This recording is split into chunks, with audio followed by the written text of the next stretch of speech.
Hi guys, Conservative Andrew Neill is a bit worried about a potential buyout of both the Telegraph and the Spectator. Both of them pro-Tory right-wing rags, of course. The purchase of the two outlets by a US-UAE consortium has Neill in a bit of a tizzy. Now this is of course hypocritical on his side, as he was the chairman of GB News when it was first set up with the help of a Dubai-based investment group. What Neill is really concerned about is that both the Telegraph and the Spectator will no longer be pro-Tory, but perhaps something more moderate, and therefore no longer able to push right-wing talking points. Have a listen.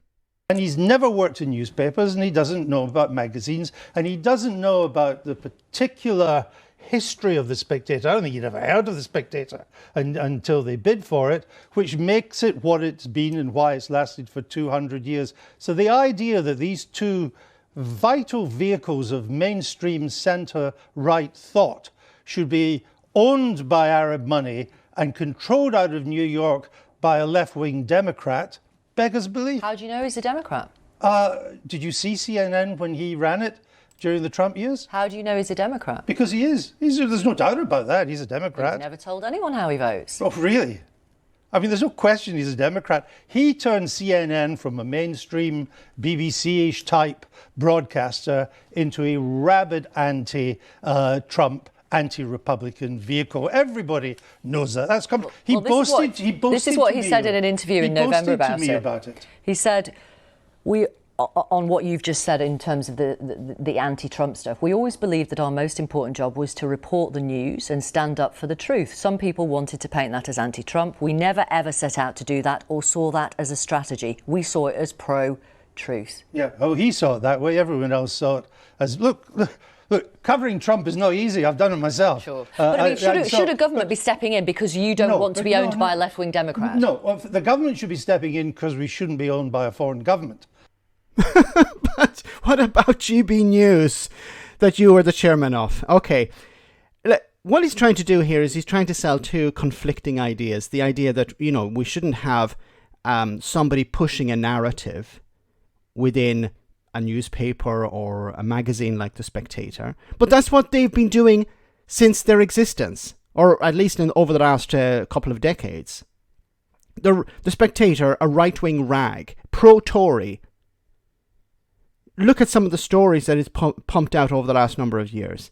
The Telegraph, the same thing. There are some good journalists within the Telegraph, but they're not involved in politics. They're talking about social issues or cooking or something like that. But generally, the Telegraph is pro-Tory and the Spectator is pro-Tory. Now, Andrew Neill, of course, is concerned that it would become more moderate. Now, he's saying it'll be left-wing. It won't be left-wing. It will be more moderate. And there won't be a pro-Tory voice.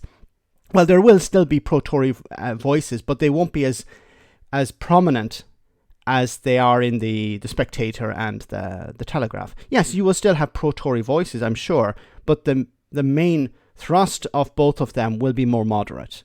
And this is a good thing.